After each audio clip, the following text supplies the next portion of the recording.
ਸਤਿ ਸ਼੍ਰੀ ਅਕਾਲ। ਤੁਸੀਂ ਵੇਖ ਰਹੇ ਹੋ ਟੀਵੀ ਪੰਜਾਬ ਤੇ ਮੈਂ ਹਾਂ ਤੁਹਾਡੇ ਨਾਲ ਇੰਦਰਪ੍ਰੀਤ ਕੌਰ ਸੰਘੇੜਾ। ਖਬਰਾਂ ਦੇ ਇਸ ਬੁਲੇਟਿਨ ਵਿੱਚ ਤੁਹਾਡਾ ਸਵਾਗਤ ਹੈ। ਸਭ ਤੋਂ ਪਹਿਲਾਂ ਨਜ਼ਰ ਮਾਰਦੇ ਹਾਂ ਹੈਡਲਾਈਨਸ ਤੇ। ਕੈਨੇਡਾ ਦੇ ਵੀਜ਼ੇ ਹੋ ਰਹੇ ਰੱਦ, ਇਸ ਦਾ ਅਸਰ ਕੈਨੇਡਾ ਦੇ ਉੱਪਰ ਵੀ ਪੈ ਰਿਹਾ। ਡੁੱਬਣ ਕਾਰਨ ਅੰਤਰਰਾਸ਼ਟਰੀ ਵਿਦਿਆਰਥੀ ਦੀ ਮੌਤ, ਪੁਲਿਸ ਨੇ ਸਾਂਝੀ ਕੀਤੀ ਜਾਣਕਾਰੀ। ਵੱਡੀ ਕੰਪਨੀ ਵੱਲੋਂ ਮੁਲਾਜ਼ਮਾਂ ਦੀ ਛਾਂਟੀ ਦਾ ਐਲਾਨ, ਕੈਨੇਡੀਅਨ ਟੈਕ ਕੰਪਨੀ ਹੂਟਸੂਈਟ ਤੋਂ ਆਈ ਜਾਣਕਾਰੀ। ਫੈਡਰਲ ਮੁਲਾਜ਼ਮ ਨਹੀਂ ਆਉਣਾ ਚਾਹੁੰਦੇ ਦਫ਼ਤਰ, ਘਰ ਤੋਂ ਹੀ ਕਰਨਾ ਚਾਹੁੰਦੇ ਹਨ ਕੰਮ।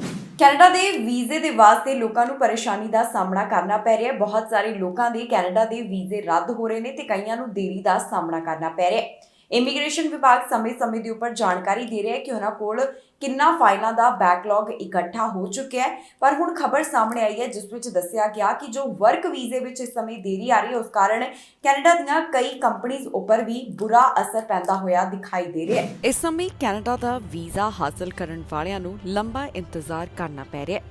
ਵਰਕ ਵੀਜ਼ਾ ਦੀ ਜੇਕਰ ਗੱਲ ਕੀਤੀ ਜਾਵੇ ਤਾਂ ਇਸ ਵਿੱਚ ਵੀ ਕਾਫੀ ਜ਼ਿਆਦਾ ਡੀਲੇ ਨਜ਼ਰ ਆ ਰਿਹਾ ਹੈ, ਜਿਸ ਦਾ ਅਸਰ ਕੈਨੇਡਾ ਦੇ ਬਿਜ਼ਨਸ ਦੇ ਉੱਪਰ ਪੈਂਦਾ ਹੋਇਆ ਦਿਖਾਈ ਦੇ ਰਿਹਾ ਹੈ।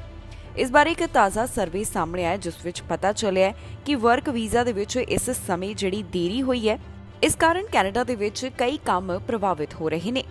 Immigration, refugees and citizenship Canada ਵਾਸਤੇ ਜੋ ਦੇਰੀ ਹੋ ਰਹੀ ਹੈ, ਉਸ ਕਾਰਨ ਕੈਨੇਡਾ ਦੀਆਂ ਕੰਪਨੀਆਂ, ਅਕੈਡਮਿਕ ਇੰਸਟੀਟਿਊਸ਼ਨ ਅਤੇ ਸਰਕਾਰੀ ਫੰਡਡ ਸੰਸਥਾਵਾਂ ਵੀ ਕਾਫੀ ਪ੍ਰਭਾਵਿਤ ਹੋ ਰਹੀਆਂ ਹਨ। ਮੌਜੂਦਾ ਸਮੇਂ ਕੈਨੇਡਾ ਵੱਲੋਂ ਕਈ ਸਟੂਡੈਂਟ ਵੀਜ਼ਾ ਵੀ ਰੱਦ ਕੀਤੇ ਜਾ ਰਹੇ ਨੇ, ਜਿਸ ਕਾਰਨ ਅਕੈਡਮਿਕ ਇੰਸਟੀਟਿਊਟ ਵੀ ਹੁਣ ਪ੍ਰਭਾਵਿਤ ਹੋ ਰਹੇ ਨੇ। ਇਸ ਸਭ ਨੂੰ ਧਿਆਨ ਵਿੱਚ ਰੱਖਦਿਆਂ ਦ ਕੈਨੇਡੀਅਨ ਇੰਪਲੋਈ ਰੀਲੋਕੇਸ਼ਨ ਕੌਂਸਲ ਵੱਲੋਂ ਇੱਕ ਸਰਵੇ ਕਰਵਾਇਆ ਗਿਆ, ਜਿਸ ਵਿੱਚ ਕਾਫੀ ਗੱਲਾਂ ਨਿਕਲ ਕੇ ਸਾਹਮਣੇ ਆਈਆਂ ਨੇ। ਜੂਨ ਤੋਂ ਜੁਲਾਈ ਦੇ ਵਿਚਕਾਰ ਬੈਕਲੌਗ 2.4 ਮਿਲੀਅਨ ਤੋਂ ਵੱਧ ਕੇ 2.7 ਮਿਲੀਅਨ ਹੋ ਗਿਆ, ਜਿਸ ਵਿੱਚ 12% ਦਾ ਵਾਧਾ ਦਰਜ ਕੀਤਾ ਗਿਆ। ਇਸੇ ਵੇਲੇ ਵਿੱਚ ਜੋ ਟੈਂਪਰੇਰੀ ਫੋਰਨ ਵਰਕਰਸ ਦਾ ਬੈਕਲੌਗ ਹੈ, ਉਸ ਵਿੱਚ ਵੀ 21% ਦਾ ਵਾਧਾ ਦਰਜ ਕੀਤਾ ਗਿਆ, ਜੋ ਕਿ 4,08,733 ਅਰਜ਼ੀਆਂ ਤੋਂ 4,93,746 ਅਰਜ਼ੀਆਂ ਉੱਪਰ ਪਹੁੰਚ ਗਿਆ। ਦੱਸ ਦਈਏ ਕਿ 97% ਦੀ ਅੰਤਰਰਾਸ਼ਟਰੀ ਟੈਲੈਂਟ ਨੂੰ ਵਰਕ ਪਰਮਿਟ ਪ੍ਰੋਗਰਾਮਸ ਰਾਹੀਂ ਹਾਇਰ ਕੀਤਾ ਜਾਂਦਾ ਹੈ ਤੇ 53% ਦੀ ਇਕਨੋਮਿਕ ਇਮੀਗ੍ਰੇਸ਼ਨ ਦੇ ਜ਼ਰੀਏ ਹੁੰਦਾ ਹੈ। ਕੈਨੇਡਾ ਦੇ ਕੰਮ ਕਰਨ ਵਾਲੇ ਅਦਾਰਿਆਂ ਵਿੱਚ ਇੰਟਰਨੈਸ਼ਨਲ ਟੈਲੈਂਟ ਦੀ ਕਾਫੀ ਜ਼ਰੂਰਤ ਹੁੰਦੀ ਹੈ, ਪਰ ਹੁਣ ਇਸ ਦਾ ਅਸਰ ਕਾਫੀ ਜ਼ਿਆਦਾ ਦੇਖਣ ਨੂੰ ਮਿਲ ਰਿਹਾ ਹੈ। ਬਹੁਤ ਸਾਰੀਆਂ ਸੰਸਥਾਵਾਂ ਅਤੇ ਅਦਾਰੇ ਅਜਿਹੇ ਵੀ ਹਨ ਜਿਨ੍ਹਾਂ ਵੱਲੋਂ ਆਪਣੇ ਪ੍ਰੋਜੈਕਟ ਜਾਂ ਤਾਂ ਫਿਰ ਅੱਗੇ ਪਾਉਣੇ ਪੈ ਰਹੇ ਨੇ ਜਾਂ ਫਿਰ ਉਹਨਾਂ ਨੂੰ ਰੱਦ ਕਰਨਾ ਪੈ ਰਿਹਾ ਹੈ। ਇਸ ਦਾ ਕਾਰਨ ਹੈ ਪ੍ਰੋਸੈਸਿੰਗ ਵਿੱਚ ਲੱਗ ਰਿਹਾ ਵਾਧੂ ਸਮਾਂ।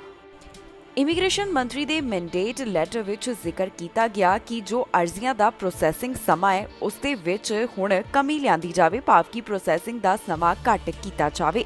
ਪਰ ਫਿਲਹਾਲ ਇਸ ਨੂੰ ਅਜੇ ਕੁਝ ਸਮਾਂ ਲੱਗ ਸਕਦਾ ਹੈ। ਹਾਲ ਹੀ ਵਿੱਚ ਇਮੀਗ੍ਰੇਸ਼ਨ ਮੰਤਰੀ ਵੱਲੋਂ ਗੱਲ ਕਹੀ ਗਈ ਸੀ ਕਿ ਉਹਨਾਂ ਵੱਲੋਂ ਯਾਨੀ ਕਿ ਉਹਨਾਂ ਦੇ ਵਿਭਾਗ ਵੱਲੋਂ ਕਈ ਤਰ੍ਹਾਂ ਦੇ ਉਪਰਾਲੇ ਕੀਤੇ ਜਾ ਰਹੇ ਨੇ ਤਾਂ ਕਿ ਜਲਦ ਤੋਂ ਜਲਦ ਇਸ ਮੁਸ਼ਕਿਲ ਦਾ ਹੱਲ ਕੱਢਿਆ ਜਾਵੇ। ਹੁਣ ਦੇਖਣਾ ਹੋਵੇਗਾ ਕਿ ਪ੍ਰੋਸੈਸਿੰਗ ਦੇ ਵੱਧ ਲੱਗ ਰਹੇ ਸਮੇਂ ਅਤੇ ਬਾਕੀ ਚੀਜ਼ਾਂ ਵਿੱਚ ਇਮੀਗ੍ਰੇਸ਼ਨ ਵਿਭਾਗ ਵੱਲੋਂ ਕਦੋਂ ਸੁਧਾਰ ਕੀਤਾ ਜਾਂਦਾ ਹੈ, ਪਰ ਉਦੋਂ ਤੱਕ ਬਹੁਤ ਸਾਰੇ ਅਜਿਹੇ ਲੋਕ ਨੇ ਜਿਨ੍ਹਾਂ ਨੂੰ ਆਪਣੇ ਵੀਜ਼ਾ ਨੂੰ ਹਾਸਲ ਕਰਨ ਸੰਬੰਧੀ ਪਰੇਸ਼ਾਨੀ ਦਾ ਸਾਹਮਣਾ ਕਰਨਾ ਪੈ ਰਿਹਾ ਹੈ। ਨੋਵਾ ਸਕੋਸ਼ੀਆ ਸੂਬੇ ਤੋਂ ਜਾਣਕਾਰੀ ਸਾਹਮਣੇ ਆਈ ਜਿੱਥੇ ਅੰਤਰਰਾਸ਼ਟਰੀ ਵਿਦਿਆਰਥੀ ਦੀ ਪਾਣੀ ਵਿੱਚ ਡੁੱਬਣ ਕਾਰਨ ਮੌਤ ਹੋ ਗਈ ਹੈ। ਇਹ ਵਿਦਿਆਰਥੀ ਆਪਣੇ ਇੱਕ ਦੋਸਤ ਨਾਲ ਕਾਇਕਿੰਗ ਟ੍ਰਿਪ ਦੇ ਉੱਪਰ ਗਿਆ ਸੀ ਤੇ ਨਦੀ ਵਿੱਚ ਡੁੱਬਣ ਕਾਰਨ ਉਸ ਦੀ ਮੌਤ ਹੋ ਗਈ। ਪੁਲਿਸ ਵੱਲੋਂ ਇਸ ਬਾਰੇ ਹੁਣ ਤੱਕ ਦੀ ਜੋ ਜਾਣਕਾਰੀ ਦਿੱਤੀ ਗਈ ਤੁਹਾਡੇ ਨਾਲ ਇਸ ਖਬਰ ਵਿੱਚ ਸਾਂਝੀ ਕਰਾਂਗੇ। ਅੰਤਰਰਾਸ਼ਟਰੀ ਵਿਦਿਆਰਥੀ ਦੀ ਪਾਣੀ ਵਿੱਚ ਡੁੱਬਣ ਕਾਰਨ ਮੌਤ ਹੋ ਗਈ, ਜਿਸ ਦੀ ਜਾਣਕਾਰੀ ਨੋਵਾ ਸਕੋਸ਼ੀਆ ਸੂਬੇ ਤੋਂ ਸਾਹਮਣੇ ਆਈ ਹੈ। ਦੱਸਿਆ ਜਾ ਰਿਹਾ ਹੈ ਕਿ ਇਸ ਅੰਤਰਰਾਸ਼ਟਰੀ ਵਿਦਿਆਰਥੀ ਦੀ ਉਮਰ 19 ਸਾਲ ਦੇ ਕਰੀਬ ਸੀ, ਜੋ ਕਿ ਕਾਇਕਿੰਗ ਕਰਦਾ ਹੋਇਆ ਨੋਵਾ ਸਕੋਸ਼ੀਆ ਦੀ ਨਦੀ ਵਿੱਚ ਡੁੱਬ ਗਿਆ। ਹੁਣ ਇਸ ਮਾਮਲੇ ਬਾਰੇ ਨੋਵਾ ਸਕੋਸ਼ੀਆ RCMP ਵੱਲੋਂ ਜਾਣਕਾਰੀ ਸਾਂਝੀ ਕੀਤੀ ਗਈ ਹੈ, ਜਿੱਥੇ ਉਹਨਾਂ ਨੇ ਦੱਸਿਆ ਕਿ ਕਾਇਕਿੰਗ ਟ੍ਰਿਪ ਦੌਰਾਨ ਹਾਦਸਾ ਵਾਪਰਿਆ ਤੇ 19 ਸਾਲ ਦਾ ਟੀਨੇਜਰ ਡੁੱਬ ਗਿਆ। ਇਹ ਟੀਨੇਜਰ 27 ਸਾਲ ਦੇ ਇੱਕ ਨੌਜਵਾਨ ਨਾਲ ਇਸ ਟ੍ਰਿਪ ਉੱਪਰ ਆਇਆ ਹੋਇਆ ਸੀ।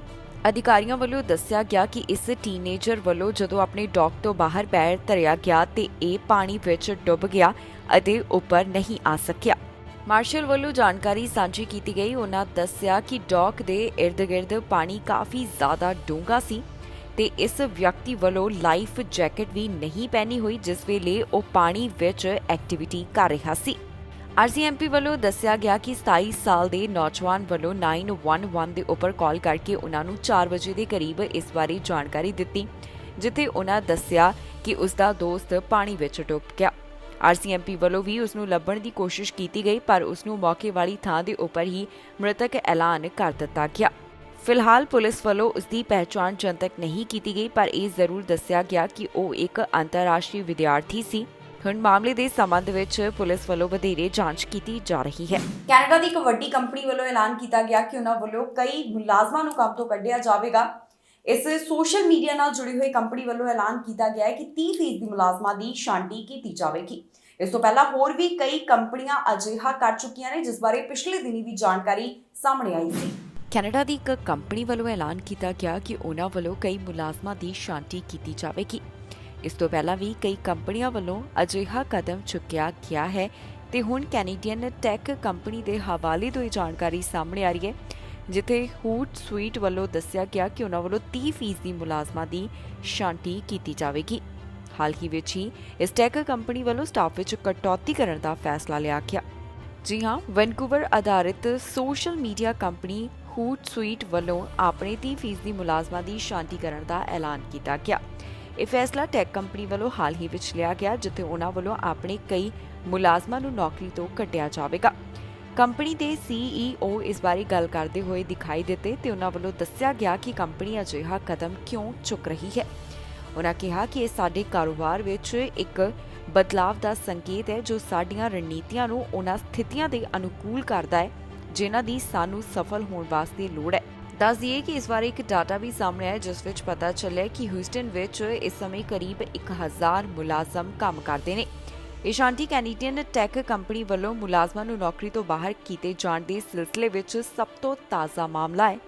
ਇਸ ਤੋਂ ਪਹਿਲਾਂ ਜੂਨ ਮਹੀਨੇ ਵੀ ਜਾਣਕਾਰੀ ਸਾਹਮਣੇ ਆਈ ਸੀ, ਜਿੱਥੇ ਕਈ ਕੰਪਨੀਆਂ ਵੱਲੋਂ ਆਪਣੇ ਸਟਾਫ ਵਿੱਚ ਕਟੌਤੀ ਕੀਤੀ ਗਈ। ਜੂਨ ਮਹੀਨੇ ਵੈਲਥ ਸਿੰਪਲ ਕੰਪਨੀ ਨੇ ਆਪਣੇ 13% ਦੀ ਸਟਾਫ ਦੀ ਛਾਂਟੀ ਕੀਤੀ ਤੇ ਪਿਛਲੇ ਮਹੀਨੇ ਹੀ ਸ਼ੋਪੀਫਾਈ ਵੱਲੋਂ ਵੀ ਇਸ ਤਰ੍ਹਾਂ ਦੀ ਜਾਣਕਾਰੀ ਦਿੰਦਿਆਂ ਉਹਨਾਂ ਵੱਲੋਂ ਵੀ ਕਿਹਾ ਗਿਆ ਕਿ 10% ਦੀ ਸਟਾਫ ਨੂੰ ਘੱਟ ਕੀਤਾ ਜਾਵੇਗਾ। ਵੈਨਕੂਵਰ ਸਥਿਤ ਕੰਪਨੀ ਐਨਬਾਊਂਸ ਨੇ ਇਸ ਹਫ਼ਤੇ ਵਿੱਚ 20% ਦੀ ਸਟਾਫ ਦੀ ਛਾਂਟੀ ਕੀਤੀ ਅਤੇ ਈ-ਕਾਮਰਸ ਵਿਕਰੇਤਾ ਆਰਟੀਕਲ ਨੇ ਵੀ ਕਰੀਬ 17% ਦੀ ਸਟਾਫ ਦੀ ਛਾਂਟੀ ਕਰਨ ਦਾ ਐਲਾਨ ਕੀਤਾ ਹੈ। ਜ਼ਿਕਰਯੋਗ ਹੈ ਕਿ ਇਸ ਤਰ੍ਹਾਂ ਕਈ ਕੰਪਨੀਆਂ ਵੱਲੋਂ ਐਲਾਨ ਕੀਤਾ ਗਿਆ। ਕਈ ਕੰਪਨੀਆਂ ਵੱਲੋਂ ਦੱਸਿਆ ਗਿਆ ਕਿ ਕਰੋਨਾ ਵਾਇਰਸ ਦਾ ਜਿਹੜਾ ਅਸਰ ਉਹਨਾਂ ਦੇ ਕਾਰੋਬਾਰ ਉੱਪਰ ਪਿਆ, ਉਸ ਤੋਂ ਬਾਅਦ ਹੀ ਕਰਮਚਾਰੀਆਂ ਨੂੰ ਨੌਕਰੀ ਤੋਂ ਕੱਢਿਆ ਜਾ ਰਿਹਾ ਹੈ। ਬਹੁਤ ਸਾਰੇ ਫੈਡਰਲ ਮੁਲਾਜ਼ਮ ਹੁਣ ਦਫ਼ਤਰ ਵਿੱਚ ਆ ਕੇ ਕੰਮ ਨਹੀਂ ਕਰਨਾ ਚਾਹੁੰਦੇ। ਇਹ ਫੈਡਰਲ ਮੁਲਾਜ਼ਮ ਚਾਹੁੰਦੇ ਨੇ ਕਿ ਘਰ ਤੋਂ ਹੀ ਕੰਮ ਜਾਰੀ ਰੱਖਿਆ ਜਾਵੇ।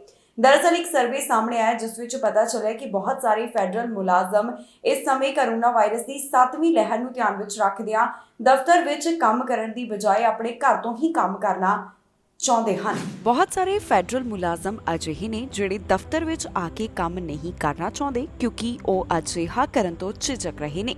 ਸਰਕਾਰੀ ਮੁਲਾਜ਼ਮਾਂ ਦੀ ਇੱਕ ਯੂਨੀਅਨ ਦੇ 60% ਮੈਂਬਰਸ ਵੱਲੋਂ ਦੱਸਿਆ ਗਿਆ ਕਿ ਉਹ ਘਰ ਤੋਂ ਕੰਮ ਜਾਰੀ ਰੱਖਣਾ ਚਾਹੁੰਦੇ ਨੇ ਤੇ ਉਹ ਵਾਪਸ ਦਫ਼ਤਰ ਵਿੱਚ ਆ ਕੇ ਕੰਮ ਨਹੀਂ ਕਰਨਾ ਚਾਹੁੰਦੇ। ਦਰਅਸਲ ਕਰੋਨਾ ਪੈਂਡੇਮਿਕ ਨੇ ਕਾਫੀ ਚੀਜ਼ਾਂ ਨੂੰ ਬਦਲ ਦਿੱਤਾ। 2 ਸਾਲ ਤੱਕ ਘਰਾਂ ਤੋਂ ਕੰਮ ਕਰਨ ਦੇ ਬਾਅਦ ਹੁਣ ਬਹੁਤ ਸਾਰੇ ਫੈਡਰਲ ਮੁਲਾਜ਼ਮ ਅਜਿਹੇ ਨੇ ਜਿਹੜੇ ਮੁੜ ਦਫ਼ਤਰ ਵਿੱਚ ਆ ਕੇ ਕੰਮ ਕਰਨ ਵਿੱਚ ਝਿਜਕ ਮਹਿਸੂਸ ਕਰ ਰਹੇ ਹਨ। ਆਨਲਾਈਨ ਫਾਰਮਸ ਉੱਪਰ ਸਰਕਾਰੀ ਮੁਲਾਜ਼ਮ ਦਫ਼ਤਰਾਂ ਨੂੰ ਵਾਪਸੀ ਦੀਆਂ ਸੰਭਾਵਨਾਵਾਂ ਅਤੇ ਆਪਣੇ ਅਦਾਰਿਆਂ ਦੇ ਹਾਈਬ੍ਰਿਡ ਪਲਾਨ ਦੀ ਤੁਲਨਾ ਕਰ ਰਹੇ ਨੇ।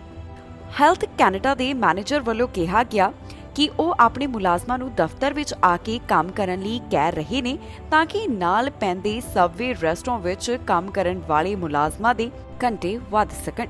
ਹੁਣ ਇਸ ਸਭ ਤੋਂ ਬਾਅਦ ਪਬਲਿਕ ਸਰਵਿਸ ਯੂਨੀਅਨ ਦਾ ਕਹਿਣਾ ਹੈ ਕਿ ਕੁਝ ਕੰਮ ਕਰਨ ਵਾਲੇ ਸਰਕਾਰੀ ਦਫ਼ਤਰਾਂ ਵਿੱਚ ਜਾ ਕੇ ਕੰਮ ਕਰਨਾ ਚਾਹੁੰਦੇ ਨੇ ਜਾਂ ਉਹ ਹਾਈਬ੍ਰਿਡ ਪਲਾਨ ਤੋਂ ਖੁਸ਼ ਹਨ, ਪਰ ਜ਼ਿਆਦਾਤਰ ਮੁਲਾਜ਼ਮ ਘਰ ਤੋਂ ਹੀ ਕੰਮ ਜਾਰੀ ਰੱਖਣਾ ਚਾਹੁੰਦੇ ਨੇ ਕਿਉਂਕਿ ਮੌਜੂਦਾ ਸਮੇਂ ਕੈਨੇਡਾ ਵਿੱਚ ਕਰੋਨਾ ਵਾਇਰਸ ਦੀ 7ਵੀਂ ਲਹਿਰ ਚੱਲ ਰਹੀ ਹੈ।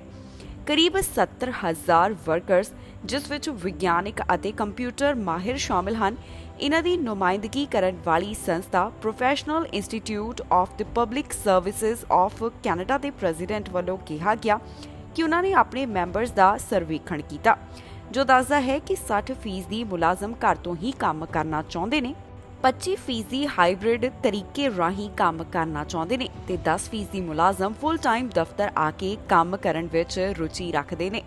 ਇਸ ਤੋਂ ਇਲਾਵਾ ਟ੍ਰੈਜਰੀ ਬੋਰਡ ਦੀ ਪ੍ਰੈਜ਼ੀਡੈਂਟ ਵੱਲੋਂ ਜਾਣਕਾਰੀ ਦਿੱਤੀ ਗਈ ਹੈ ਕਿ ਉਹਨਾਂ ਵੱਲੋਂ ਹਾਈਬ੍ਰਿਡ ਤਰੀਕੇ ਨਾਲ ਹੀ ਕੰਮ ਜਾਰੀ ਰੱਖਿਆ ਜਾਵੇਗਾ।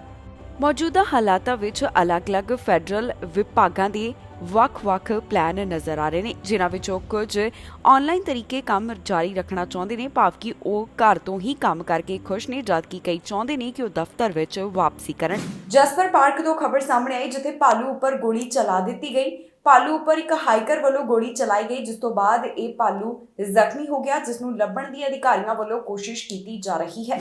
ਮੋਟਰਸਾਈਕਲ ਚਲਾਉਣ ਵਾਲੇ ਨੇ 12 ਗੈਸ ਸਟੇਸ਼ਨ ਅਤੇ ਫਾਸਟ ਫੂਡ ਜੁਆਇੰਟਸ ਤੇ ਚੋਰੀ ਕੀਤੀ ਹੈ, ਜਿਸ ਬਾਰੇ ਹੁਣ ਪੁਲਿਸ ਵੱਲੋਂ ਜਾਣਕਾਰੀ ਸਾਂਝੀ ਕੀਤੀ ਗਈ। ਪੁਲਿਸ ਵੱਲੋਂ ਦੱਸਿਆ ਗਿਆ ਕਿ ਕਾਫੀ ਥਾਵਾਂ ਦੇ ਉੱਪਰ ਇਸ ਮੋਟਰਸਾਈਕਲ ਚਲਾਉਣ ਵਾਲੇ ਨੇ ਚੋਰੀ ਦੀ ਵਾਰਦਾਤ ਨੂੰ ਅੰਜਾਮ ਦਿੱਤਾ। ਇਹ ਘਟਨਾ 13 ਜੁਲਾਈ ਅਤੇ 5 ਅਗਸਤ ਦੇ ਵਿਚਕਾਰ ਵਾਪਰੀਆਂ ਨੇ, ਜਿੱਥੇ ਕਈ ਗੈਸ ਸਟੇਸ਼ਨ ਅਤੇ ਖਾਣ ਪੀਣ ਦੀਆਂ ਥਾਵਾਂ ਤੇ ਚੋਰੀ ਕੀਤੀ ਗਈ। ਇਨਵੈਸਟੀਗੇਟਰਸ ਵੱਲੋਂ ਹੁਣ ਤੱਕ ਇਸ ਮਾਮਲੇ ਬਾਰੇ ਜੋ ਡਿਟੇਲ ਸਾਂਝੀ ਕੀਤੀ ਗਈ ਹੈ, ਉਸ ਵਿੱਚ ਦੱਸਿਆ ਗਿਆ ਕਿ ਸਸਪੈਕਟ ਅਦਾਰਿਆਂ ਵਿੱਚ ਦਾਖਲ ਹੁੰਦਾ ਤੇ ਉਸ ਵੱਲੋਂ ਹਥਿਆਰ ਦਿਖਾ ਕੇ ਪੈਸੇ ਦੀ ਮੰਗ ਕੀਤੀ ਜਾਂਦੀ ਰਹੀ ਹੈ। ਫਿਰ ਬਾਅਦ ਵਿੱਚ ਉਹ ਆਪਣੇ ਚਿੱਟੇ ਰੰਗ ਦੇ ਮੋਟਰਸਾਈਕਲ ਉੱਪਰ ਮੌਕੇ ਵਾਲੀ ਥਾਂ ਤੋਂ ਫਰਾਰ ਹੋ ਜਾਂਦਾ ਹੈ। ਜਿਹੜੇ ਹਫ਼ਤੇ ਇੱਥੇ ਚੋਰੀ ਦੀਆਂ ਇਹ ਵਾਰਦਾਤਾਂ ਸਾਹਮਣੇ ਆਈਆਂ ਨੇ, ਦੱਸਿਆ ਗਿਆ ਕਿ ਇਸ ਸਸਪੈਕਟ ਵੱਲੋਂ 2 ਵਜੇ ਤੋਂ 6 ਵਜੇ ਵਿਚਕਾਰ ਚੋਰੀ ਵਾਲੀ ਘਟਨਾ ਨੂੰ ਅੰਜਾਮ ਦਿੱਤਾ ਗਿਆ। ਫਿਲਹਾਲ ਸਸਪੈਕਟ ਦੀ ਪੁਲਿਸ ਵੱਲੋਂ ਭਾਲ ਕੀਤੀ ਜਾ ਰਹੀ ਹੈ। ਉਸ ਦੀ ਪਹਿਚਾਣ ਬਾਰੇ ਜੋ ਡਿਟੇਲ ਦਿੱਤੀ ਗਈ, ਉਸ ਵਿੱਚ ਦੱਸਿਆ ਗਿਆ ਕਿ ਉਸ ਦਾ ਕੱਦ 5 ਫੁੱਟ 7 ਇੰਚ ਅਤੇ ਉਹ ਦੇਖਣ ਵਿੱਚ ਕਾਫੀ ਪਤਲਾ ਹੈ। ਜਦੋਂ ਉਹਨੇ ਚੋਰੀ ਦੀਆਂ ਘਟਨਾਵਾਂ ਨੂੰ ਅੰਜਾਮ ਦਿੱਤਾ ਤੇ ਉਸ ਦੇ ਕਾਲੇ ਰੰਗ ਦਾ ਹੈਲਮਟ ਪਾਇਆ ਹੋਇਆ ਸੀ। ਹੁਣ ਮਾਮਲੇ ਦੀ ਜਾਂਚ ਪੀਲ ਪੁਲਿਸ ਦੇ ਸੈਂਟਰਲ ਰੌਬਰੀ ਬਿਊਰੋ ਵੱਲੋਂ ਕੀਤੀ ਜਾ ਰਹੀ ਹੈ, ਜਿਸ ਵਿੱਚ ਉਹਨਾਂ ਦਾ ਸਹਿਯੋਗ ਓਨਟਾਰੀਓ ਪੁਲਿਸ ਵੱਲੋਂ, ਟੋਰਾਂਟੋ ਪੁਲਿਸ ਵੱਲੋਂ, ਯਾਰਕ ਪੁਲਿਸ ਵੱਲੋਂ ਦਿੱਤਾ ਜਾ ਰਿਹਾ ਹੈ। ਪੁਲਿਸ ਦਾ ਕਹਿਣਾ ਹੈ ਕਿ ਮਾਮਲੇ ਦੀ ਜਾਂਚ ਪੜਤਾਲ ਜਾਰੀ ਹੈ, ਪਰ ਜੇਕਰ ਕਿਸੇ ਨੂੰ ਵੀ ਇਸ ਬਾਰੇ ਕੋਈ ਜਾਣਕਾਰੀ ਹੋਵੇ ਤਾਂ ਸੈਂਟਰਲ ਰੌਬਰੀ ਬਿਊਰੋ ਨਾਲ 9054532121 ਜਾਂ ਫਿਰ ਕ੍ਰਾਈਮ ਸਟਾਪਰਸ ਨਾਲ 1800-222-8477 ਦੇ ਉੱਪਰ ਕਾਲ ਕਰਕੇ ਜਾਣਕਾਰੀ ਸਾਂਝੀ ਕੀਤੀ ਜਾ ਸਕਦੀ ਹੈ। ਇੱਕ ਵਿਅਕਤੀ ਨੂੰ ਗੋਲੀ ਲੱਗਣ ਦਾ ਮਾਮਲਾ ਸਾਹਮਣੇ ਆਇਆ, ਜਿਸ ਦੀ ਪੁਲਿਸ ਵੱਲੋਂ ਜਾਂਚ ਪੜਤਾਲ ਕੀਤੀ ਜਾ ਰਹੀ ਹੈ। ਇਸ ਬਾਰੇ ਬਹੁਤੀ ਡਿਟੇਲ ਅਜੇ ਉਹਨਾਂ ਵੱਲੋਂ ਜਨਤਕ ਨਹੀਂ ਕੀਤੀ ਗਈ। ਪੀੜਤ ਦੀ ਪਹਿਚਾਣ ਵੀ ਅਜੇ ਨਹੀਂ ਦੱਸੀ ਗਈ। ਟ੍ਰਿੰਟੀ ਵੈਲਵੁੱਡਸ ਪਾਰਕ ਵਿੱਚ ਗੋਲੀਆਂ ਚੱਲਣ ਦਾ ਮਾਮਲਾ ਸਾਹਮਣੇ ਆਇਆ। ਇੱਕ ਵਿਅਕਤੀ ਨੂੰ ਗੋਲੀ ਲੱਗੀ, ਜਿਸ ਤੋਂ ਬਾਅਦ ਉਸ ਨੂੰ ਟਰਾਮਾ ਸੈਂਟਰ ਵਿੱਚ ਭਰਤੀ ਕਰਵਾਇਆ ਗਿਆ ਹੈ। ਪੁਲਿਸ ਵੱਲੋਂ ਇਸ ਮਾਮਲੇ ਬਾਰੇ ਜਾਣਕਾਰੀ ਸਾਂਝੀ ਕੀਤੀ ਗਈ, ਜਿੱਥੇ ਉਹਨਾਂ ਦੱਸਿਆ ਕਿ ਇਹ ਘਟਨਾ ਸਵੇਰ ਸਮੇਂ 11:30 ਦੇ ਕਰੀਬ ਟ੍ਰਿੰਟੀ ਵੈਲਵੁੱਡਸ ਪਾਰਕ ਤੋਂ ਸਾਹਮਣੇ ਆਈ। ਪੁਲਿਸ ਵੱਲੋਂ ਸਾਂਝੀ ਕੀਤੀ ਗਈ ਜਾਣਕਾਰੀ ਮੁਤਾਬਕ ਇੱਥੇ ਜਿਹੜਾ ਇੱਕ ਵਿਅਕਤੀ ਮੌਜੂਦ ਸੀ, ਉਸ ਨੂੰ ਗੋਲੀਆਂ ਲੱਗੀਆਂ, ਜਿਸ ਕਾਰਨ ਉਹ ਜ਼ਖਮੀ ਹੋ ਗਿਆ। ਟੋਰਾਂਟੋ ਪੈਰਾਮੈਡਿਕਸ ਵੱਲੋਂ ਪੀੜਤ ਦੇ ਬਾਰੇ ਜਾਣਕਾਰੀ ਸਾਂਝੀ ਕਰਦਿਆਂ ਦੱਸਿਆ ਗਿਆ ਕਿ ਉਸ ਨੂੰ ਜ਼ਖਮੀ ਹਾਲਤ ਵਿੱਚ ਟਰਾਮਾ ਸੈਂਟਰ ਭਰਤੀ ਕਰਵਾਇਆ ਗਿਆ। ਇੱਥੇ ਉਸ ਦੀ ਹਾਲਤ ਇਸ ਵੇਲੇ ਸਥਿਰ ਦੱਸੀ ਜਾ ਰਹੀ ਹੈ। ਇਸ ਤੋਂ ਇਲਾਵਾ ਜਾਣਕਾਰੀ ਦਿੱਤੀ ਗਈ ਹੈ ਕਿ ਸਸਪੈਕਟ ਮੌਕੇ ਵਾਲੀ ਥਾਂ ਤੋਂ ਫਰਾਰ ਹੋ ਗਿਆ। ਉਹ ਆਪਣੀ ਬਾਈਸਾਈਕਲ ਤੇ ਸਵਾਰ ਹੋਇਆ ਤੇ ਇੱਥੋਂ ਚਲਾ ਗਿਆ। ਪੁਲਿਸ ਵੱਲੋਂ ਮਾਮਲੇ ਦੀ ਜਾਂਚ ਪੜਤਾਲ ਕੀਤੀ ਜਾ ਰਹੀ ਹੈ। ਉਹਨਾਂ ਵੱਲੋਂ ਸਸਪੈਕਟ ਬਾਰੇ ਬਹੁਤੀ ਡਿਟੇਲ ਸਾਂਝੀ ਨਹੀਂ ਕੀਤੀ ਗਈ ਤੇ ਨਾ ਹੀ ਪੀੜਤ ਦੀ ਪਹਿਚਾਣ ਜਨਤਕ ਕੀਤੀ ਗਈ ਹੈ। ਪੁਲਿਸ ਦਾ ਕਹਿਣਾ ਹੈ ਕਿ ਜੇਕਰ ਕਿਸੇ ਨੂੰ ਵੀ ਇਸ ਬਾਰੇ ਕੋਈ ਜਾਣਕਾਰੀ ਹੋਵੇ ਤਾਂ ਉਹਨਾਂ ਨਾਲ ਜ਼ਰੂਰ ਸੰਪਰਕ ਕਰਨ, ਤਾਂ ਕਿ ਉਹਨਾਂ ਨੂੰ ਇਸ ਮਾਮਲੇ ਵਿੱਚ ਮਦਦ ਮਿਲ ਸਕੇ। ਕਾਰ ਚੋਰੀ ਦੇ ਮਾਮਲੇ ਵਿੱਚ ਪੁਲਿਸ ਵੱਲੋਂ ਕਾਰਵਾਈ ਕੀਤੀ ਗਈ ਤੇ ਉਹਨਾਂ ਨੇ 2 ਜਾਣਿਆਂ ਨੂੰ ਹਿਰਾਸਤ ਵਿੱਚ ਲਿਆ ਹੈ। ਮਾਮਲੇ 2 ਥਾਵਾਂ ਤੋਂ ਸਾਹਮਣੇ ਆਏ ਨੇ, ਜਿਸ ਦਾ ਜ਼ਿਕਰ ਪੁਲਿਸ ਵਿਭਾਗ ਵੱਲੋਂ ਕੀਤਾ ਗਿਆ। ਉਹਨਾਂ ਵੱਲੋਂ ਦੱਸਿਆ ਗਿਆ ਹੈ ਕਿ ਕਿਵੇਂ ਇਹਨਾਂ ਦੋਨਾਂ ਵਿਅਕਤੀਆਂ ਵੱਲੋਂ ਵਾਹਨ ਮਾਲਕਾਂ ਤੱਕ ਪਹੁੰਚ ਕੀਤੀ ਗਈ ਤੇ ਉਹਨਾਂ ਕੋਲੋਂ ਗੱਡੀਆਂ ਦੀ ਮੰਗ ਕੀਤੀ। ਕਾਰ ਚੈਕਿੰਗ ਦੇ ਮਾਮਲੇ ਵਿੱਚ ਪੁਲਿਸ ਵੱਲੋਂ ਕਾਰਵਾਈ ਕੀਤੀ ਗਈ ਤੇ ਉਹਨਾਂ ਨੇ 2 ਸਸਪੈਕਟਸ ਨੂੰ ਹਿਰਾਸਤ ਵਿੱਚ ਲਿਆ ਤੇ ਇਹਨਾਂ ਉੱਪਰ ਚਾਰਜਸ ਵੀ ਲਗਾਏ ਗਏ ਹਨ। ਅਧਿਕਾਰੀਆਂ ਵੱਲੋਂ ਜਾਣਕਾਰੀ ਸਾਂਝੀ ਕਰਦਿਆਂ ਦੱਸਿਆ ਕਿ ਇਸ ਤਰ੍ਹਾਂ ਦੇ ਮਾਮਲੇ 10th ਸਟਰੀਟ ਅਤੇ ਲੇਕ ਸ਼ੋਰ ਬੁਲਵਰਡ ਖੇਤਰ ਤੋਂ ਸਾਹਮਣੇ ਆਏ। ਇਸ ਤੋਂ ਇਲਾਵਾ ਮਿਡਲੈਂਡ ਐਂਡ ਸ਼ੈਫਰਡ ਐਵੀਨਿਊ ਨੇੜੇ ਵੀ ਇਸ ਤਰ੍ਹਾਂ ਦੀਆਂ ਘਟਨਾਵਾਂ ਵਾਪਰੀਆਂ। ਏਟੋਬਿਕੋ ਵਿੱਚ ਜਿਹੜੀ ਘਟਨਾ ਵਾਪਰੀ ਹੈ, ਪੁਲਿਸ ਵੱਲੋਂ ਇਸ ਬਾਰੇ ਡਿਟੇਲ ਸਾਂਝੀ ਕਰਦਿਆਂ ਦੱਸਿਆ ਗਿਆ ਕਿ ਇੱਕ 30 ਸਾਲ ਦਾ ਵਿਅਕਤੀ ਜੋ ਕਿ ਰਾਈਡ ਸ਼ੇਅਰ ਡਰਾਈਵਰ ਦੇ ਤੌਰ ਤੇ ਉੱਪਰ ਕੰਮ ਕਰਦਾ ਸੀ, ਉਸ ਨੂੰ ਰਿਕੁਐਸਟ ਆਈ ਕਿ ਇੱਥੋਂ ਗ੍ਰਾਹਕ ਨੂੰ ਚੁੱਕਿਆ ਜਾਵੇ। ਪੁਲਿਸ ਦਾ ਕਹਿਣਾ ਹੈ ਕਿ ਡਰਾਈਵਰ ਵੱਲੋਂ ਵਾਹਨ ਨੂੰ ਰੋਕਿਆ ਗਿਆ ਤੇ ਵਿਅਕਤੀ ਪਿਛਲੀ ਸੀਟ ਵਿੱਚ ਜਾ ਕੇ ਬੈਠ ਗਿਆ। ਫਿਰ ਅਚਾਨਕ ਹੀ ਉਸਨੇ ਚਾਕੂ ਕੱਢ ਲਿਆ ਅਤੇ ਡਰਾਈਵਰ ਤੋਂ ਕਾਰ ਦੀਆਂ ਚਾਬੀਆਂ ਮੰਗੀਆਂ। ਪੁਲਿਸ ਨੇ ਦੱਸਿਆ ਕਿ ਉਹਨਾਂ ਵੱਲੋਂ ਹੈਰਬਰਟ ਨਾਮ ਦੇ ਵਿਅਕਤੀ ਨੂੰ ਹਿਰਾਸਤ ਵਿੱਚ ਲਿਆ ਗਿਆ ਤੇ ਇਸ ਉੱਪਰ ਚਾਰਜਸ ਵੀ ਲਗਾਏ ਨੇ। ਇਸ ਦੀ ਉਮਰ 22 ਸਾਲ ਦੇ ਕਰੀਬ ਦੱਸੀ ਗਈ ਹੈ। ਇਸ ਤੋਂ ਇਲਾਵਾ ਸਕਾਰਬਰੋ ਤੋਂ ਜਿਹੜੀ ਘਟਨਾ ਸਾਹਮਣੇ ਆਈ, ਉੱਥੇ ਇੱਕ 37 ਸਾਲ ਦਾ ਵਿਅਕਤੀ ਆਪਣੇ ਪਾਰਕ ਕੀਤੇ ਵਾਹਨ ਵਿੱਚ ਬੈਠਿਆ ਸੀ, ਜਿਸ ਵੇਲੇ ਸਸਪੈਕਟ ਵੱਲੋਂ ਉਸ ਤੱਕ ਪਹੁੰਚ ਬਣਾਈ ਗਈ। ਪੁਲਿਸ ਅਧਿਕਾਰੀਆਂ ਵੱਲੋਂ ਦੱਸਿਆ ਗਿਆ ਕਿ ਸਸਪੈਕਟ ਨੇ ਵਿਅਕਤੀ ਦੇ ਵਾਹਨ ਦਾ ਦਰਵਾਜ਼ਾ ਖੋਲ੍ਹਿਆ ਤੇ ਉਸ ਨੂੰ ਵਾਹਨ ਵਿੱਚੋਂ ਬਾਹਰ ਨਿਕਲਣ ਵਾਸਤੇ ਕਿਹਾ। ਸਸਪੈਕਟ ਨੇ ਡਰਾਈਵਰ ਨੂੰ ਕਿਹਾ ਕਿ ਉਸ ਕੋਲ ਹਥਿਆਰ ਵੀ ਹੈ ਤੇ ਉਸ ਵੱਲੋਂ ਆਪਣੇ ਬੈਗ ਵਿੱਚ ਹੱਥ ਪਾ ਕੇ ਉਸ ਨੂੰ ਬਾਹਰ ਕੱਢਣ ਦੀ ਕੋਸ਼ਿਸ਼ ਕੀਤੀ ਗਈ। ਬਾਅਦ ਵਿੱਚ ਇਸ ਡਰਾਈਵਰ ਦੇ ਉੱਪਰ ਸਸਪੈਕਟ ਵੱਲੋਂ ਮੁੱਕਾ ਵੀ ਮਾਰਿਆ ਗਿਆ, ਜਿਸ ਬਾਰੇ ਅਧਿਕਾਰੀਆਂ ਵੱਲੋਂ ਜਾਣਕਾਰੀ ਦਿੱਤੀ ਗਈ। ਪੁਲਿਸ ਨੇ ਦੱਸਿਆ ਕਿ ਉਹਨਾਂ ਨੇ ਇਸ ਮਾਮਲੇ ਦੇ ਸਬੰਧ ਵਿੱਚ 17 ਸਾਲ ਦੀ ਟੀਨੇਜਰ ਲੜਕੀ ਉੱਪਰ ਕਾਰਵਾਈ ਕੀਤੀ ਹੈ, ਜਿਸ ਉੱਪਰ ਚਾਰजेस ਵੀ ਲਗਾਏ ਗਏ। ਫਿਲਹਾਲ ਇਹਨਾਂ ਦੋਹਾਂ ਮਾਮਲਿਆਂ ਦੀ ਵਧੇਰੇ ਜਾਂਚ ਪੜਤਾਲ ਕੀਤੀ ਜਾ ਰਹੀ ਹੈ। ਦੱਸਿਆ ਜਾ ਰਿਹਾ ਹੈ ਕਿ 2 ਜਾਣਿਆਂ ਨੂੰ ਹਿਰਾਸਤ ਵਿੱਚ ਲਿਆ ਗਿਆ, ਜਿਨ੍ਹਾਂ ਦੀ ਪਹਿਚਾਣ ਵੀ ਪੁਲਿਸ ਵੱਲੋਂ ਜਨਤਕ ਕਰ ਦਿੱਤੀ ਗਈ ਹੈ ਤੇ ਇਹਨਾਂ ਉੱਪਰ ਹੁਣ ਚਾਰजेस ਵੀ ਲਗਾਏ ਜਾ ਚੁੱਕੇ ਨੇ। ਇੱਕ ਵਿਅਕਤੀ ਵੱਲੋਂ 12 ਖਾਣ ਪੀਣ ਦੀਆਂ ਥਾਵਾਂ ਤੇ ਗੈਸ ਸਟੇਸ਼ਨ ਉੱਪਰ ਚੋਰੀ ਦੀ ਵਾਰਦਾਤ ਨੂੰ ਅੰਜਾਮ ਦਿੱਤਾ ਗਿਆ। ਸਸਪੈਕਟ ਦੀ ਪੁਲਿਸ ਵੱਲੋਂ ਭਾਲ ਅਜੇ ਕੀਤੀ ਜਾ ਰਹੀ ਹੈ, ਜਿਸ ਦੀ ਪਹਿਚਾਣ ਤਾਂ ਨਹੀਂ ਦੱਸੀ ਗਈ, ਪਰ ਇਹ ਜ਼ਰੂਰ ਦੱਸਿਆ ਗਿਆ ਹੈ ਕਿ ਉਹ ਦੇਖਣ ਵਿੱਚ ਕਿਸ ਤਰ੍ਹਾਂ ਦਾ ਨਜ਼ਰ ਆ ਰਿਹਾ ਹੈ। ਪੁਲਿਸ ਹੁਣ ਇਸ ਸਸਪੈਕਟ ਦੀ ਭਾਲ ਕਰ ਰਹੀ ਹੈ, ਜਿਸ ਨੇ 12 ਥਾਵਾਂ ਤੇ ਚੋਰੀਆਂ ਕੀਤੀਆਂ। ਮੋਟਰਸਾਈਕਲ ਚਲਾਉਣ ਵਾਲੇ ਨੇ 12 ਗੈਸ ਸਟੇਸ਼ਨ ਅਤੇ ਫਾਸਟ ਫੂਡ ਜੁਆਇੰਟਸ ਤੇ ਚੋਰੀ ਕੀਤੀ ਹੈ, ਜਿਸ ਬਾਰੇ ਹੁਣ ਪੁਲਿਸ ਵੱਲੋਂ ਜਾਣਕਾਰੀ ਸਾਂਝੀ ਕੀਤੀ ਗਈ। ਪੁਲਿਸ ਵੱਲੋਂ ਦੱਸਿਆ ਗਿਆ ਕਿ ਕਾਫੀ ਥਾਵਾਂ ਦੇ ਉੱਪਰ ਇਸ ਮੋਟਰਸਾਈਕਲ ਚਲਾਉਣ ਵਾਲੇ ਨੇ ਚੋਰੀ ਦੀ ਵਾਰਦਾਤ ਨੂੰ ਅੰਜਾਮ ਦਿੱਤਾ। ਇਹ ਘਟਨਾ 13 ਜੁਲਾਈ ਅਤੇ 5 ਅਗਸਤ ਦੇ ਵਿਚਕਾਰ ਵਾਪਰੀਆਂ ਨੇ, ਜਿੱਥੇ ਕਈ ਗੈਸ ਸਟੇਸ਼ਨ ਅਤੇ ਖਾਣ ਪੀਣ ਦੀਆਂ ਥਾਵਾਂ ਤੇ ਚੋਰੀ ਕੀਤੀ ਗਈ। ਇਨਵੈਸਟੀਗੇਟਰਸ ਵੱਲੋਂ ਹੁਣ ਤੱਕ ਇਸ ਮਾਮਲੇ ਬਾਰੇ ਜੋ ਡਿਟੇਲ ਸਾਂਝੀ ਕੀਤੀ ਗਈ ਹੈ, ਉਸ ਵਿੱਚ ਦੱਸਿਆ ਗਿਆ ਕਿ ਸਸਪੈਕਟ ਅਦਾਰਿਆਂ ਵਿੱਚ ਦਾਖਲ ਹੁੰਦਾ ਤੇ ਉਸ ਵੱਲੋਂ ਹਥਿਆਰ ਦਿਖਾ ਕੇ ਪੈਸੇ ਦੀ ਮੰਗ ਕੀਤੀ ਜਾਂਦੀ ਰਹੀ ਹੈ। ਫਿਰ ਬਾਅਦ ਵਿੱਚ ਉਹ ਆਪਣੇ ਚਿੱਟੇ ਰੰਗ ਦੇ ਮੋਟਰਸਾਈਕਲ ਉੱਪਰ ਮੌਕੇ ਵਾਲੀ ਥਾਂ ਤੋਂ ਫਰਾਰ ਹੋ ਜਾਂਦਾ ਹੈ। ਜਿਹੜੇ ਹਫ਼ਤੇ ਇੱਥੇ ਚੋਰੀ ਦੀਆਂ ਇਹ ਵਾਰਦਾਤਾਂ ਸਾਹਮਣੇ ਆਈਆਂ ਨੇ, ਦੱਸਿਆ ਗਿਆ ਕਿ ਇਸ ਸਸਪੈਕਟ ਵੱਲੋਂ 2 ਵਜੇ ਤੋਂ 6 ਵਜੇ ਵਿਚਕਾਰ ਚੋਰੀ ਵਾਲੀ ਘਟਨਾ ਨੂੰ ਅੰਜਾਮ ਦਿੱਤਾ ਗਿਆ। ਫਿਲਹਾਲ ਸਸਪੈਕਟ ਦੀ ਪੁਲਿਸ ਵੱਲੋਂ ਭਾਲ ਕੀਤੀ ਜਾ ਰਹੀ ਹੈ। ਉਸ ਦੀ ਪਹਿਚਾਣ ਬਾਰੇ ਜੋ ਡਿਟੇਲ ਦਿੱਤੀ ਗਈ, ਉਸ ਵਿੱਚ ਦੱਸਿਆ ਗਿਆ ਕਿ ਉਸ ਦਾ ਕੱਦ 5 ਫੁੱਟ 7 ਇੰਚ ਅਤੇ ਉਹ ਦੇਖਣ ਵਿੱਚ ਕਾਫੀ ਪਤਲਾ ਹੈ। ਜਦੋਂ ਉਹਨੇ ਚੋਰੀ ਦੀਆਂ ਘਟਨਾਵਾਂ ਨੂੰ ਅੰਜਾਮ ਦਿੱਤਾ ਤੇ ਉਸ ਦੇ ਕਾਲੇ ਰੰਗ ਦਾ ਹੈਲਮਟ ਪਾਇਆ ਹੋਇਆ ਸੀ। ਹੁਣ ਮਾਮਲੇ ਦੀ ਜਾਂਚ ਪੀਲ ਪੁਲਿਸ ਦੇ ਸੈਂਟਰਲ ਰੋਬਰੀ ਬਿਊਰੋ ਵੱਲੋਂ ਕੀਤੀ ਜਾ ਰਹੀ ਹੈ, ਜਿਸ ਵਿੱਚ ਉਹਨਾਂ ਦਾ ਸਹਿਯੋਗ ਓਨਟਾਰੀਓ ਪੁਲਿਸ ਵੱਲੋਂ, ਟੋਰਾਂਟੋ ਪੁਲਿਸ ਵੱਲੋਂ, ਯਾਰਕ ਪੁਲਿਸ ਵੱਲੋਂ ਦਿੱਤਾ ਜਾ ਰਿਹਾ ਹੈ। ਪੁਲਿਸ ਦਾ ਕਹਿਣਾ ਹੈ ਕਿ ਮਾਮਲੇ ਦੀ ਜਾਂਚ ਪੜਤਾਲ ਜਾਰੀ ਹੈ, ਪਰ ਜੇਕਰ ਕਿਸੇ ਨੂੰ ਵੀ ਇਸ ਬਾਰੇ ਕੋਈ ਜਾਣਕਾਰੀ ਹੋਵੇ ਤਾਂ ਸੈਂਟਰਲ ਰੋਬਰੀ ਬਿਊਰੋ ਨਾਲ 9054532121 ਜਾਂ ਫਿਰ ਕ੍ਰਾਈਮ ਸਟਾਪਰਸ ਨਾਲ 1800-222-8477 ਦੇ ਉੱਪਰ ਕਾਲ ਕਰਕੇ ਜਾਣਕਾਰੀ ਸਾਂਝੀ ਕੀਤੀ ਜਾ ਸਕਦੀ ਹੈ। ਗੋਲੀ ਲੱਗਣ ਦਾ ਮਾਮਲਾ ਸਾਹਮਣੇ ਹੈ, ਜਿਸ ਵਿੱਚ ਇੱਕ ਵਿਅਕਤੀ ਦੀ ਮੌਤ ਹੋ ਗਈ ਤੇ ਦੂਸਰਾ ਵਿਅਕਤੀ ਜ਼ਖਮੀ ਦੱਸਿਆ ਜਾ ਰਿਹਾ ਹੈ। ਪੁਲਿਸ ਇਸ ਸਾਰੇ ਮਾਮਲੇ ਦੀ ਜਾਂਚ ਪੜਤਾਲ ਕਰ ਰਹੀ ਹੈ। ਉਹਨਾਂ ਵੱਲੋਂ ਅਜੇ ਬਹੁਤੀ ਡਿਟੇਲ ਜਨਤਕ ਨਹੀਂ ਕੀਤੀ ਗਈ। ਹੁਣ ਤੱਕ ਪੀੜਤਾਂ ਦੀ ਪਹਿਚਾਣ ਵੀ ਨਹੀਂ ਦੱਸੀ। ਟੋਰਾਂਟੋ ਤੋਂ ਗੋਲੀਬਾਰੀ ਦੀ ਘਟਨਾ ਬਾਰੇ ਜਾਣਕਾਰੀ ਸਾਹਮਣੇ ਆਈ, ਜਿੱਥੇ ਗੋਲੀ ਲੱਗਣ ਕਾਰਨ ਇੱਕ ਦੀ ਮੌਤ ਹੋ ਗਈ ਤੇ ਦੂਸਰਾ ਜ਼ਖਮੀ ਦੱਸਿਆ ਜਾ ਰਿਹਾ ਹੈ। ਪੁਲਿਸ ਅਧਿਕਾਰੀਆਂ ਵੱਲੋਂ ਇਸ ਮਾਮਲੇ ਦੀ ਜਾਣਕਾਰੀ ਸਾਂਝੀ ਕੀਤੀ ਗਈ, ਜਿੱਥੇ ਦੱਸਿਆ ਗਿਆ ਕਿ ਐਮਰਜੈਂਸੀ ਕ੍ਰੂਜ਼ ਘਟਨਾ ਵਾਲੀ ਥਾਂ ਦੇ ਉੱਪਰ ਭਾਵ ਕਿ ਲਾਰੈਂਸ ਐਵੀਨਿਊ ਅਤੇ ਵੈਸਟਰਨ ਰੋਡ ਦੇ ਨੇੜੇ 3:30 ਦੇ ਕਰੀਬ ਪਹੁੰਚੇ। ਉਹਨਾਂ ਇੱਥੇ ਪਹੁੰਚਦਿਆਂ ਦੇਖਿਆ ਕਿ 2 ਪੀੜਤ ਜ਼ਖਮੀ ਹਾਲਤ ਵਿੱਚ ਪਏ ਸਨ, ਜਿਨ੍ਹਾਂ ਨੂੰ ਗੋਲੀਆਂ ਲੱਗੀਆਂ। ਇਹਨਾਂ ਵਿੱਚੋਂ ਇੱਕ ਨੂੰ ਮੌਕੇ ਵਾਲੀ ਥਾਂ ਦੇ ਉੱਪਰ ਹੀ ਮ੍ਰਿਤਕ ਐਲਾਨ ਕਰ ਦਿੱਤਾ ਗਿਆ, ਜਦਕਿ ਦੂਸਰੇ ਨੂੰ ਗੰਭੀਰ ਜ਼ਖਮੀ ਹਾਲਤ ਵਿੱਚ ਹਸਪਤਾਲ ਭਰਤੀ ਕਰਵਾਇਆ ਗਿਆ। ਇਸ ਸਾਰੇ ਮਾਮਲੇ ਬਾਰੇ ਟੋਰਾਂਟੋ ਪੈਰਾਮੈਡਿਕਸ ਵੱਲੋਂ ਜਾਣਕਾਰੀ ਸਾਂਝੀ ਕੀਤੀ ਗਈ। ਅਜੇ ਉਹਨਾਂ ਵੱਲੋਂ ਸਸਪੈਕਟ ਬਾਰੇ ਡਿਟੇਲ ਜਨਤਕ ਨਹੀਂ ਕੀਤੀ ਗਈ। ਪੁਲਿਸ ਵੱਲੋਂ ਮਾਮਲੇ ਦੀ ਜਾਂਚ ਪੜਤਾਲ ਕੀਤੀ ਜਾ ਰਹੀ ਹੈ ਤੇ ਉਹਨਾਂ ਨੇ ਪੀੜਤਾਂ ਦੇ ਨਾਮ ਵੀ ਅਜੇ ਨਹੀਂ ਦੱਸੇ।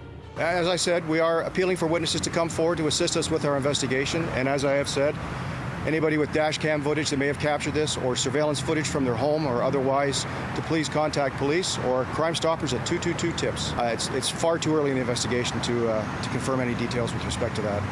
Our officers are currently looking for surveillance footage and that it will form part of the investigation. We are canvassing the area looking for video at this point in time. Well, it's just part of our investigation. It's obviously adjacent to where a shooting occurred and what is now a murder. So obviously anything that's germane with respect to that property is going to be investigated by officers, and that's obviously why they're going through it at this point in time.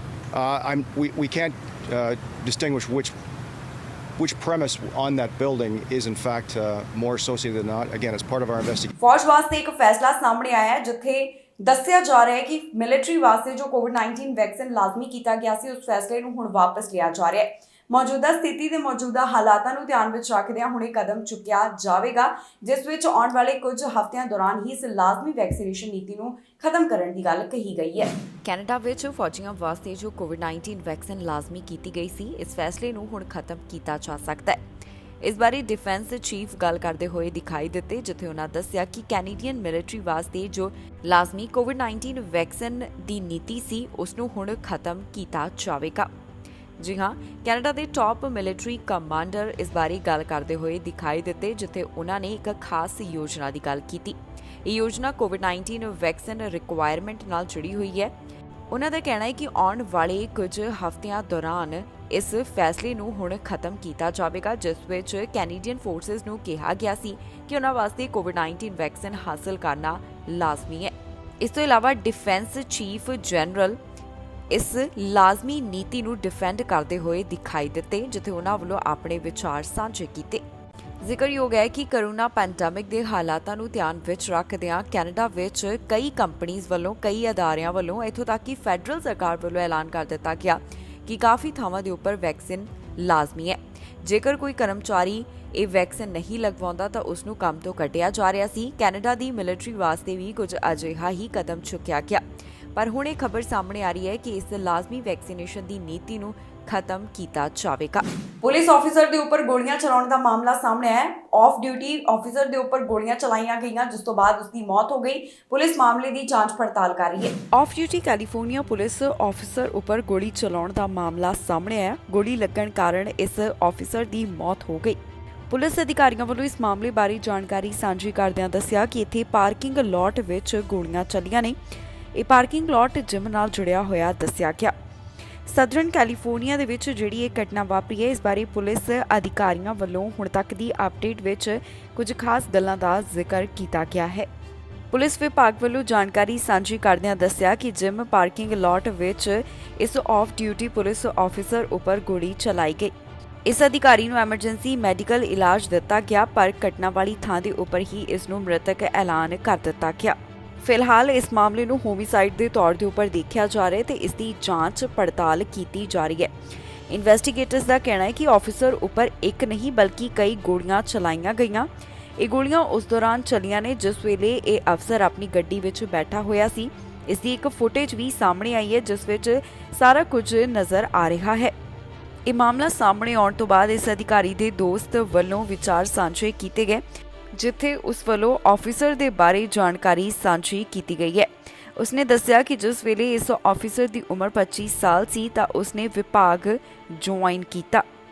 ਫਿਲਹਾਲ suspect ਬਾਰੇ ਬਹੁਤੀ ਜਾਣਕਾਰੀ ਸਾਂਝੀ ਨਹੀਂ ਕੀਤੀ ਗਈ। ਮਾਮਲੇ ਦੇ ਬਾਰੇ ਜਾਂਚ ਪੜਤਾਲ ਜਾਰੀ ਹੈ, ਜਿਸ ਤੋਂ ਬਾਅਦ ਬਾਕੀ ਦੀ ਜਾਣਕਾਰੀ ਦਿੱਤੀ ਜਾਵੇਗੀ।